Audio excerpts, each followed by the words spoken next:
A very good evening students. Welcome back to ND commerce classes. कैसे हो आप सब? मुझे आशा है कि आप सब बहुत अच्छे होंगे। तो आज हम जो टॉपिक करने वाले हैं उस टॉपिक का नाम मैं आपको उस टॉपिक के साथ ही दिखाऊंगी बिकॉज़ उसमें से आज हम एक क्वेश्चन तो 16 मार्क में आता है वो करने वाले हैं। साथ में 2 मार्क्स के हिसाब से 2 या 3 क्वेश्चन बनते हैं वहाँ से करेंगे हम। और एक क्वेश्चन और है जिसको मैं आपको एक्सप्लेन कर दूंगी। मतलब यूँ है कि आज हम जो टॉपिक करेंगे वो 15 मार्क्स के लगभग हम अच्छे से कवर कर लेंगे। ठीक है, तो चलिए शुरू करते हैं। सो यस, आज हम करने वाले हैं टाइप्स ऑफ रिसर्च और साथ में एक और इम्पॉर्टेंट टॉपिक है फीचर्स ऑफ गुड रिसर्च, जो कि मैंने अभी देखा है कि प्रीवियस ईयर क्वेश्चन में पिछले लगभग 3 साल से जो आ रहा है। तो ठीक है, ये तो ज़रूरी कर लेंगे हम। तो चलिए फर्स्ट करते हैं टाइप्स ऑफ रिसर्च। इसमें 2 मार्क्स के हिसाब से 2 क्वेश्चन बनते ही बनते हैं। ठीक है, तो 4 नंबर के हो गए और साथ में एक 16 नंबर में भी क्वेश्चन आया हुआ था तो वो मैं आपको करा दूंगी। तो देखिए फर्स्ट हमारा है बेसिक रिसर्च। तो बेसिक रिसर्च क्या बोलता है कि मैं जो हूँ मेरे बहुत सारे नाम हैं। मुझे प्योर रिसर्च भी कहा जाता है, मुझे फंडामेंटल रिसर्च भी कहा जाता है और मुझे कंसेप्चुअल रिसर्च भी कहा जाता है। और ये जो हमारा बेसिक रिसर्च है, ठीक है, इनके 3 नाम तो है ही। साथ में इस बेसिक रिसर्च की कुछ ना कुछ क्या है, फीचर्स है। तो क्या फीचर्स है कि बेसिक रिसर्च होती क्या है? बेसिक रिसर्च जो है वो एक थ्योरी को फॉर्मुलेट करती है। मतलब इसमें हमारे दिमाग में कुछ ना कुछ नया आइडिया आ गया या फिर कोई नई थ्योरी आ गई। मतलब कुछ ना कुछ नई चीज़ें फॉर्मुलेट करना, बनाना, कोई नया आइडिया बनाना बेसिक रिसर्च में आता है। ये साइंटिफिक रिसर्च का ही एक पार्ट होता है, एक हिस्सा होता है। और बेसिक रिसर्च को हम क्यों यूज़ करते हैं? ताकि हम कोई भी एक पर्टिकुलर टॉपिक है, कोई भी पर्टिकुलर फिनोमिना है, उसको समझ सके और उसकी नॉलेज हम गेन कर सकें। ठीक है, तो नॉलेज गेन करने के लिए, नॉलेज को बढ़ाने के लिए हम जो है बेसिक रिसर्च का यूज़ करते हैं। तो चाहे तीनों में से कोई टॉपिक आ जाए, चाहे बेसिक रिसर्च आ जाए, आपको सेम लिख के आना है। अब इसको और भी ज़्यादा अच्छे से समझने के लिए एग्जांपल ले लेते हैं कि बेसिक रिसर्च का एग्जांपल है कि मान लो ये एक रिसर्चर है और ये रिसर्चर क्या रिसर्च करता है? स्टूडेंट्स पे रिसर्च कर रहा है कि स्टूडेंट्स को स्ट्रेस लेवल कैसे इम्पेक्ट करता है। मतलब कि स्टूडेंट्स को अगर स्ट्रेस होता है, जैसे पढ़ाई से रिलेटेड स्ट्रेस है, तो फिर कैसे वो उनको इम्पैक्ट करेगा, उनकी पढ़ाई पे एकेडमिकली मतलब कैसा इफेक्ट डालेगा, अच्छा या बुरा। सोशल वो कैसा बिहेव करेंगे, इमोशनली उनको कैसा मतलब फील हो रहा होगा स्ट्रेस की वजह से। तो वो सारी चीज़ें जो है वो बेसिक रिसर्च में आ जाएगी। मतलब वहाँ पे हम कोई भी पर्टिकुलर टॉपिक उठा लेंगे और उससे रिलेटेड हम नॉलेज गेन करने के लिए रिसर्च करना शुरू कर देते हैं। तो वो रिसर्च होती है बेसिक रिसर्च। आई होप आपको ये चीज़ समझ आई होगी। ठीक है, नॉर्मल सा था। अब है अप्लाइड रिसर्च। अब बेसिक रिसर्च हमने क्या रिसर्च करी कि एक बंदा है और उसने स्टूडेंट्स पे रिसर्च करी कि अगर इन लोगों को स्ट्रेस होता है तो स्ट्रेस का इनकी सोशल लाइफ पे क्या अफेक्ट पड़ता है, इन पे इमोशनली क्या अफेक्ट पड़ता है, और इन पे अकेडमिकली मतलब ये पढ़ाई वगैरह कर रहे हैं तो फिर उस पर क्या अफेक्ट पड़ रहा है, अच्छा या बुरा। तो ये सिर्फ अफेक्ट को बता रहा है जो बेसिक रिसर्च है, प्रॉब्लम का सॉल्यूशन नहीं ढूंढ रहा ना। तो वो सॉल्यूशन आएगा अप्लाइड रिसर्च में। ये हमारे बेसिक रिसर्च के थोड़ा सा अपोजिट है या फिर इससे आगे बढ़ गया है, ऐसा भी हम बोल सकते हैं। ये क्या है, जो भी कॉन्सेप्ट या जो भी थ्योरी, जो भी आइडिया हमारे दिमाग में आया था, जो भी मतलब प्रॉब्लम्स हमारे सामने आई थी, उन प्रॉब्लम का सॉल्यूशन कैसे हो, मतलब उसको प्रैक्टिकली अप्लाई करना अप्लाइड रिसर्च में आता है। और एक्शन ओरिएंटेड रिसर्च होती है, इसमें हम एक्शन लेते हैं, स्पेसिफिक प्रॉब्लम का सॉल्यूशन ये हमें प्रोवाइड करती है। अप्लाइड रिसर्च एक बात और भी बोलती है, वो ये कि बेशक से बेसिक रिसर्च के 3 टाइप हो, मेरा भी एक और टाइप है, यानी मेरा भी एक और नाम है और वो है फॉर्मल रिसर्च। तो यानी कि अप्लाइड रिसर्च या फॉर्मल रिसर्च कुछ भी आ जाए तो हमने सेम चीज़ें ही लिखनी है, मतलब कि जो प्रैक्टिकली अप्लाई होती है वो चीज़ें। अब देखो एग्जाम्पल देखो, how to lower the stress level और how to reduce the stress level of students. तो देखो रिलेट करते हैं दोनों चीज़ों को कि बेसिक रिसर्च में हमने क्या देखा कि स्ट्रेस लेवल है और क्या क्या इफेक्ट डालता है, और अप्लाइड रिसर्च में कि इस स्ट्रेस लेवल को हम कम कैसे करें, यानी प्रैक्टिकली कैसे अप्लाई करें इस चीज़ को। ठीक है, दोनों एक दूसरे से इंटर रिलेटेड है, तो एक चीज़ अगर समझ आ गई तो दूसरी ऑटोमेटिकली समझ आ जाएगी। नेक्स्ट देखते हैं। नेक्स्ट है हमारी क्वान्टिटेटिव रिसर्च। क्वांटिटेटिव रिसर्च और क्वालिटेटिव रिसर्च, ये दोनों के दोनों भी इंटर रिलेटेड है। मतलब एक समझ आ गई दूसरी ऑटोमेटिकली समझ आ जाएगी। तो क्वांटिटेटिव रिसर्च क्या बोलती है कि मेरे भी बहुत सारे नाम हैं, मुझे स्ट्रक्चर्ड रिसर्च बोला जाता है, डिडक्टिव रिसर्च भी बोला जाता है, फिक्स्ड रिसर्च भी कहा जाता है, और ऑब्जेक्टिव रिसर्च भी कहा जाता है। स्ट्रक्चर्ड क्योंकि एक सिस्टमेटिक वे में करी जाती है रिसर्च, और डिडक्टिव इसको हम आगे पढ़ेंगे, आपको अच्छे से समझ आ जाएगा। बस इसको ये समझ लो, डिडक्टिव रिसर्च जो है वो थ्योरी को वेरीफाई करने से रिलेटेड है, कि कोई थ्योरी दे दी उसको वेरीफाई करना ही डिडक्टिव है। फिक्स रिसर्च भी क्वांटिटेटिव से मिलती जुलती होती है, और ऑब्जेक्टिव रिसर्च मतलब कि जो फैक्ट्स पे बेस्ड हो। तो क्वांटिटी में सारा का सारा डेटा पे बेस्ड होता है, फैक्ट पे बेस्ड होता है ना। यहाँ पे हम न्यूमेरिकल डेटा का यूज़ करते हैं, इस वजह से ये क्वांटिटेटिव रिसर्च है, और इस वजह से ये ऑब्जेक्टिव रिसर्च भी, क्योंकि फैक्ट पे बेस्ड है ना। तो यानी इन चारों में से कुछ भी आ जाए तो हम ये चीज़ें लिख सकते हैं कि यहाँ पे न्यूमेरिकल डेटा का यूज़ होता है। एक चीज़ और, यहाँ पे प्रोबेबिलिटी सैम्पलिंग होती है। अब प्रोबेबिलिटी सैम्पलिंग क्या होती है? देखो, प्रोबेबिलिटी सैम्पलिंग का मतलब है कि एक बहुत मतलब कि ग्रुप है, और उस ग्रुप में से हम कुछ सैंपल को निकाल लें। पूरा जो ग्रुप होगा उसको हम क्या बोलते हैं? आपको याद होगा, उसको हम पॉपुलेशन बोलते हैं। और उस पॉपुलेशन में से जो उस पॉपुलेशन को रिप्रेजेंट कर रहा होता है, मतलब दिखा रहा होता है, उसमें से हम कुछ को निकाल लेते हैं। जैसे लाल को रिप्रेजेंट करने वाले 3 है, तो 3 में से 1 निकाल लिया, मतलब तीनों की क्वालिटीज़ इसमें आ जाए वो हो जाएंगे ना, तीनों की क्वालिटी सेम ही है। ऐसे ब्लू वाले इन तीनों की सेम है, तो तीनों में से 1 को ले लेते हैं और इनके ऊपर रिसर्च कर लेंगे, तो मतलब जो 6 के 6 बंदे हैं उनके ऊपर रिसर्च हो जाएगा। तो ठीक है, यानी पूरी पॉपुलेशन में से कुछ जो सैंपल निकाल के जब हम कोई रिसर्च करते हैं तो वो क्वांटिटेटिव रिसर्च में आता है। और यहाँ पे सैंपल जो है वो रैंडमली लिए जाते हैं, मतलब ये नहीं है कि फर्स्ट ही बंदे को उठाएंगे, रैंडमली तीनों में से किसी को भी उठा लिया, बाय चांस जो होता है ना, मन किया उसी को उठा लिया, तो वो चीज़ होती है यहाँ पे। ठीक है, ओके जी। एक चीज़ और कि जो हमारी क्वांटिटेटिव रिसर्च होती है वो टॉप डाउन अप्रोच होती है, यानी डाउनवर्ड अप्रोच होती है। इसका मतलब कि यहाँ पे अपर लेवल यानी हायर लेवल जो होते हैं, हायर लेवल पे जो बंदे बैठे हुए होते हैं, है ना, बॉस, मैनेजर्स वगैरह, वो गोल फिक्स कर देते हैं और उस गोल को किसे बता देते हैं? लोअर लेवल पे जो बंदे हैं, और उनके लिए वो एक टास्क बन जाता है। यानी हायर लेवल से लोअर लेवल पे क्या आते हैं? ऑर्डर आता है कि भाई आपको ये चीज़, ये टास्क जो है वो कंप्लीट करना है, इस गोल को आपने कंप्लीट करना है। तो क्वांटिटेटिव रिसर्च में ऐसा होता है। ठीक है, और यहाँ पे एक चीज़ और, हम लिटरेचर रिव्यू का यूज़ कर सकते हैं। लिटरेचर रिव्यू क्या होता है कि पहले किसी ने उस टॉपिक के ऊपर रिसर्च कर रखी होती है, तो उन्होंने अपना कुछ ना कुछ रिव्यू दे रखा होता है कि इस रिसर्च को करा तो हमें ये चीज़ मिली या ऐसा कुछ, तो वो चीज़ें हम देख सकते हैं, है ना। ठीक है, क्वांटिटेटिव रिसर्च समझ आया। तो इससे जस्ट अपोजिट जो है वो क्वालिटेटिव है। तो देखो, क्वांटिटेटिव के क्या क्या नाम थे? स्ट्रक्चर्ड, डिडक्टिव, फिक्स्ड और ऑब्जेक्टिव। तो इसका जस्ट अपोजिट, यानी क्वालिटेटिव रिसर्च के क्या क्या नाम है? Non structured research. डिडक्टिव के अपोजिट इंडक्टिव रिसर्च, वो फिक्स्ड थी, ये फ्लेक्सिबल रिसर्च है। वो ऑब्जेक्टिव रिसर्च थी, ये सब्जेक्टिव रिसर्च है। ऑब्जेक्टिव रिसर्च कैसे थी? क्योंकि फैक्ट पे बेस्ड थी। और क्वालिटेटिव क्या है? अजम्पशंस पे बेस्ड है। यहाँ पे फैक्ट्स का कोई वो नहीं होता, यहाँ पे हम अजम्पशन मान लेते हैं कि भाई न्यूमेरिकल डेटा तो होता ही नहीं ना यहाँ पे, तो हम ऐसे कल्पना कर लेते हैं कि भाई हाँ जी ये चीज़ होगी, है ना। अजम्पशन के बेस पे हम जब कोई रिसर्च करते हैं। और यहाँ पे प्रोबेबिलिटी सैम्पलिंग नहीं होती, नॉन प्रोबेबिलिटी सैम्पलिंग होती है। इसे हम बॉटम अप्रोच कहते हैं, bottom up approach. That means कि लोअर लेवल से हायर लेवल पे क्या जाएंगे? अब सजेशंस जाएंगे, सुझाव जाएंगे कि अगर आप ऐसा करते हैं ना सर तो ये हो जाएगा। तो फिर ये हायर लेवल वाले सोचेंगे कि हाँ भाई सुझाव तो अच्छा दिया है, तो देख लेते हैं भाई यूज़ करना है या नहीं। तो इसलिए ये अपवर्ड या बॉटम अप्रोच कहलाती है। और नॉन रैंडम सैम्पलिंग होती है, मतलब इसमें तो हमने रैंडमली उठा लिया, और इसमें हम रैंडमली नहीं उठाएंगे कि फिक्स्ड होता है कि इसी बंदे पे हमने रिसर्च करनी है। ठीक है, और फिर उस अजम्पशन के बेस्ड पे होती है। तो आई होप आपको ये 2 टॉपिक तो समझ आए होंगे। अच्छा चलो अब आगे देखो। आगे है इंडक्टिव रिसर्च और डिडक्टिव रिसर्च। ये दोनों एक दूसरे से जुड़ी हुई हैं। इंडक्टिव रिसर्च थ्योरी क्रिएशन पे बेस्ड है, मतलब कि इसमें हम इनोवेशन को शामिल करेंगे, क्रिएशन को शामिल करेंगे। यहाँ पे हम कंक्लूजन ड्रॉ करेंगे। क्या है यहाँ पे? देखो, यहाँ पे हम स्पेसिफिक से जर्नल की तरफ जाते हैं, मतलब हमारे सामने कोई सिचुएशन आ गई और हम वहाँ पे जो जर्नल है उसकी तरफ गए। जैसे कि इसका बेस्ट एग्जांपल न्यूटन का लॉ है। जैसे कि एक पेड़ था, उस पेड़ पे कोई फल लगा हुआ था और न्यूटन जो था वो उसके नीचे बैठा हुआ था और वो फल उसके ऊपर आके गिरा। तो फिर इसने सोचा कि हाँ भाई फल ऊपर से नीचे आया, तो इसके दिमाग में आया कि सारी चीज़ें जो हैं वो ऊपर से नीचे आती हैं, मतलब कोई भी चीज़ नीचे से ऊपर नहीं जाती।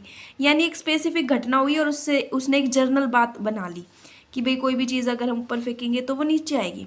तो ये था न्यूटन का लॉ, मतलब इंडक्टिव अप्रोच, यानी थ्योरी क्रिएट कर दी उसने, एक स्पेसिफिक से जर्नल की तरफ गया, कंक्लूजन बना दिया उसने। और डिडक्टिव क्या होता है, इसने सिर्फ थ्योरी क्रिएट करी है। डिडक्टिव में क्या होता है, उस चीज़ को वेरीफाई करना, मतलब प्रूफ करके देखना क्या सच में ऐसा है। फिर उसने कोई बॉल उछाल के देखी या कुछ भी ऊपर फेंक के देखा है, अब हम जब वो न्यूटन लॉ फॉलो करते हैं तो वो सच होता है कि हम कोई भी चीज़ ऊपर फेंकते हैं वो नीचे आती है ना। तो यानी वेरिफिकेशन ऑफ थ्योरी से रिलेटेड है डिडक्टिव रिसर्च, जहाँ पे हम जनरल से स्पेसिफिक की तरफ जाते हैं। उसके बाद है एक्सप्लोरेटरी रिसर्च। ये रिसर्च जो है ये आपके प्रीवियस ईयर क्वेश्चन पेपर में आई हुई थी, तो इससे रिलेटेड मैं थोड़ा सा ज़्यादा एक्सप्लेन कर दूंगी आपको, ठीक है। तो हमारी जो एक्सप्लोरेटरी रिसर्च होती है ना, वो ट्रायल एंड एरर अप्रोच है। मतलब कि कोई चीज़ हमने ट्राई करके, मतलब कि गलतियाँ निकाल के फिर बार बार ट्राई करेंगे और लास्ट में जाके वो बेस्ट हो जाती है ना। आपने कोई चीज़ करी, फिर उसमें कोई मिस्टेक हुई, देन फिर आपने उसको दोबारा करा, फिर मिस्टेक हुई, देन दोबारा करा, तो 2-3 बार जब आप करते हो देन वो ठीक हो जाती है। यानी ट्रायल एंड एरर अप्रोच हमारी एक्सप्लोरेटरी रिसर्च में आती है। यहाँ पे आप एक प्रॉब्लम को इन्वेस्टिगेट करोगे, ऐसी प्रॉब्लम जिसके बारे में आप जानते ही नहीं हो, क्लियरली डिफाइंड नहीं है, और यहाँ पे आप हाइपोथेसिस फॉर्मुलेट करोगे, मतलब कुछ ना कुछ थ्योरी आपने बना दी, कोई आइडिया बना दिया, लेकिन उसको टेस्ट नहीं करके देखोगे। जैसे कि ये इंडक्टिव थी, यहाँ पे थ्योरी तो बना दी लेकिन टेस्ट डिडक्टिव में हुआ, वैसे ही एक्सप्लोरेटरी में आपने थ्योरी तो बना दी बट टेस्ट नहीं करके देखोगे। ये जो है क्वालिटेटिव रिसर्च का एक टाइप है। अगर कोई पूछे कि एक्सप्लोरेटरी रिसर्च किसका टाइप है तो बता सकते हैं क्वालिटेटिव रिसर्च का एक टाइप है। यहाँ पे आप जनरली ऐसा होता है कि आप डेटा से अनफैमिलियर होते हो, मतलब उनके आपको डेटा के बारे में पता नहीं होता। यहाँ पे आप स्मॉल अमाउंट की इन्फॉर्मेशन का यूज़ करते हो। जैसे कि 100 पत्थर जो है उसमें से हमने 2 से 3 जो मोती है, जेम्स है, वो निकाले, है ना। मतलब बहुत सारे पत्थरों में से एक हीरा निकालना, तो वो चीज़ एक्सप्लोरेटरी रिसर्च में आ जाएगी। तो हमने ट्राई किया, ढूंढने का, फर्स्ट नहीं मिला, देन फिर ढूंढा, तो इसलिए ट्रायल एरर अप्रोच है। एक्सप्लोरेटरी रिसर्च बोलती है कि इसके भी 2 नाम है, पायलट स्टडी और फिजिबिलिटी स्टडी, ठीक है। तो ये कभी कभी तो इनको अलग से एक्सप्लेन करना आ जाता है कि डिफाइन पायलट स्टडी 2 मार्क्स में आ गया, कभी कभी इसी का एक टाइप मान लिया जाता है और कभी कभी इसी का एक नाम भी मान लिया जाता है कि भाई पायलट स्टडी और एक्सप्लोरेटरी रिसर्च सेम ही है, ठीक है। एक्सप्लोरेटरी रिसर्च के टाइप्स यानी उसकी जो कैटेगरीज हैं वो आ जाती है कि कैसे कैसे हम एक्सप्लोरेटरी रिसर्च करते हैं, क्या क्या उसकी कैटेगरी हैं, क्या क्या उसके टाइप्स हैं। तो एक्सपर्ट सर्वे, जहाँ पे एक जो पर्सन है वो किसी एक्सपर्ट से जाके और सर्वे करता है अपनी रिसर्च के रिगार्डिंग। देन है सेकेंडरी डेटा एनालिसिस। एक्सपर्ट सर्वे के बाद अगर हम सेकेंडरी डेटा, आपको पता होगा कि किसी ने पहले से ही रिसर्च कर रखी है और उसने कुछ रिकॉर्ड्स वगैरह रख रखे हैं, तो उनसे अपनी रिसर्च के लिए कुछ डॉक्यूमेंट्स या कोई भी चीज़ लेना, ठीक है। तो वो सेकेंडरी डेटा होता है। मतलब यहाँ पे आपने फर्स्टली जाके रिसर्च नहीं करी बल्कि किसी और की हुई रिसर्च में से कुछ चीज़ें जो है इंपॉर्टेंट रेलेवेंट जो डेटा है वो आपने लिया है, तो वो सेकेंडरी डेटा एनालिसिस होती है। केस स्टडी, कि आप कोई पर्टिकुलर केस के ऊपर रिसर्च कर रहे हो और उस केस के ऊपर पहले से ही किसी ने स्टडी कर रखी हो, तो वो चीज़ें भी आ जाएंगी इसमें, है ना।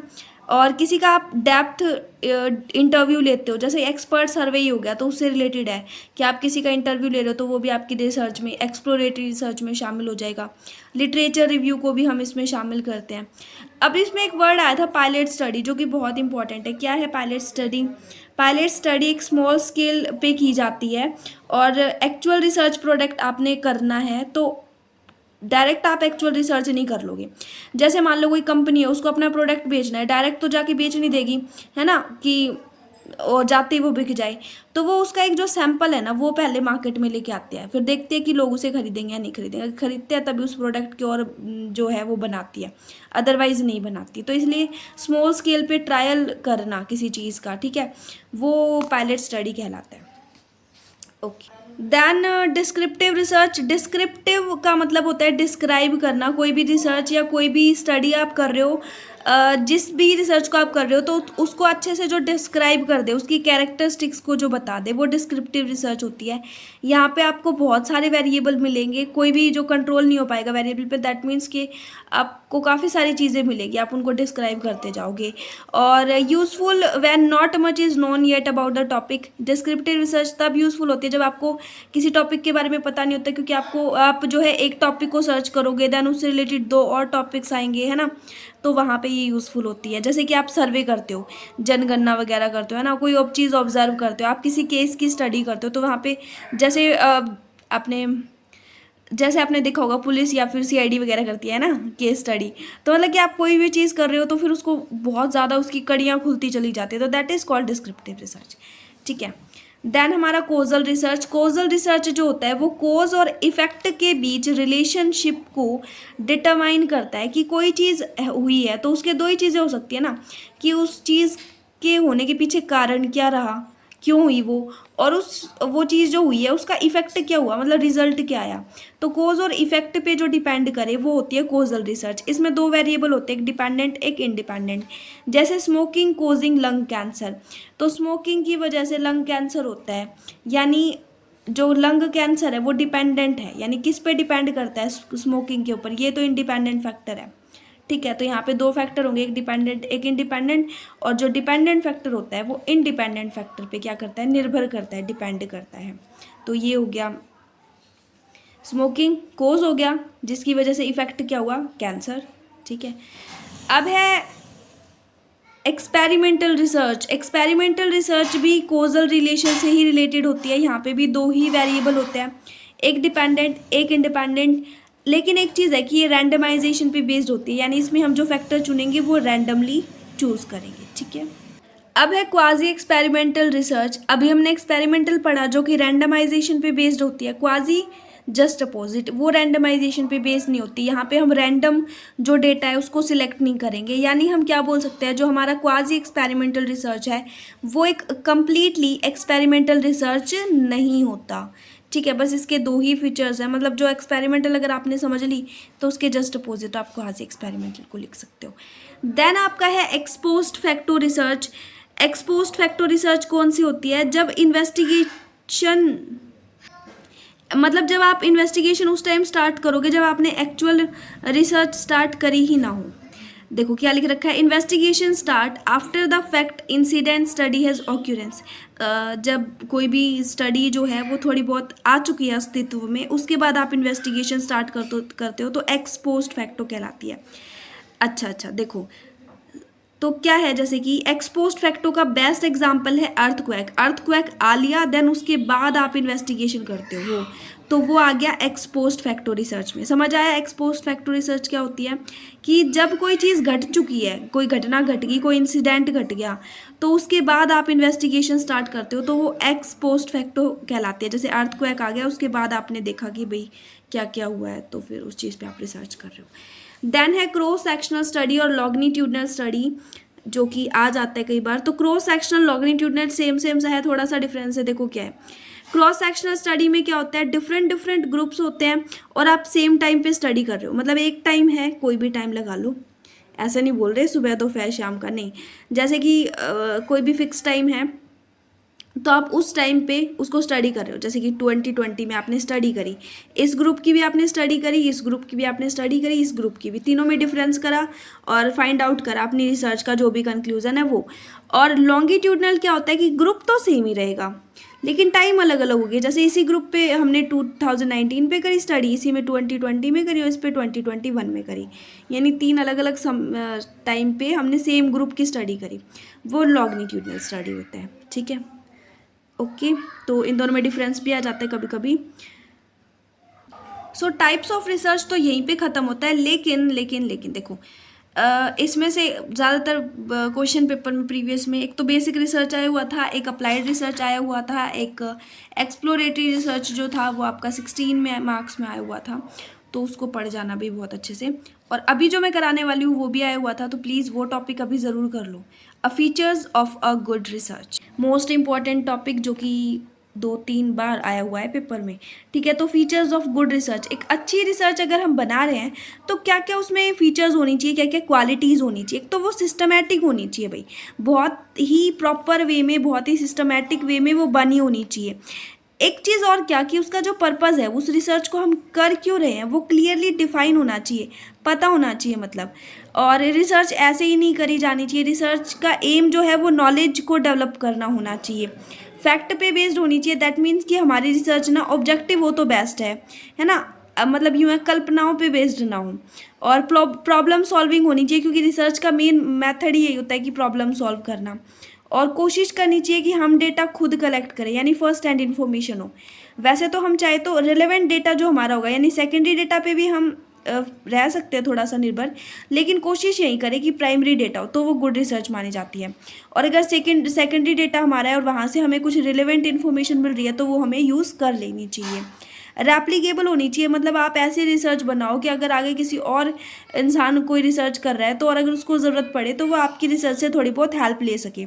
रिप्रेजेंटेटिव होनी चाहिए, यानी जिस चीज़ को आप करने के लिए रिसर्च बना रहे हो वो चीज़ रिप्रेजेंट करे आपकी रिसर्च के अंदर। और सजेशंस दे फ्यूचर रिसर्च के लिए। और एथिकल होनी चाहिए, मतलब कि एथिकल का मतलब है कि आपकी रिसर्च में किसी भी तरह का कोई गड़बड़ घोटाला कुछ नहीं होना चाहिए, है ना, फ्रॉड नहीं होना चाहिए। और एथिकल यानी नैतिक होनी चाहिए, right. Thank you so much, thanks for watching. हमारा जो टॉपिक है वो कंप्लीट हो चुका है, टाइप्स ऑफ रिसर्च और फीचर्स ऑफ गुड रिसर्च भी कंप्लीट हो चुका है। अगर आपको टॉपिक समझ आया तो आप वीडियो को लाइक कर दीजिए और साथ में आप जो है कमेंट कर सकते हो, क्योंकि अभी आपका नेक्स्ट पेपर किस सब्जेक्ट का ये बता देना मेरे को, उसकी वीडियोस मैंने बना रखी है नहीं बना रखी, ठीक है, कब है वो भी बता देना। और आप जो है वीडियो को अपने क्लास ग्रुप में ज़रूर शेयर कीजिए ताकि वो भी पढ़ सकें। और जिसने अभी तक चैनल सब्सक्राइब नहीं करा है वो चैनल सब्सक्राइब कर दे। Thank you so much again.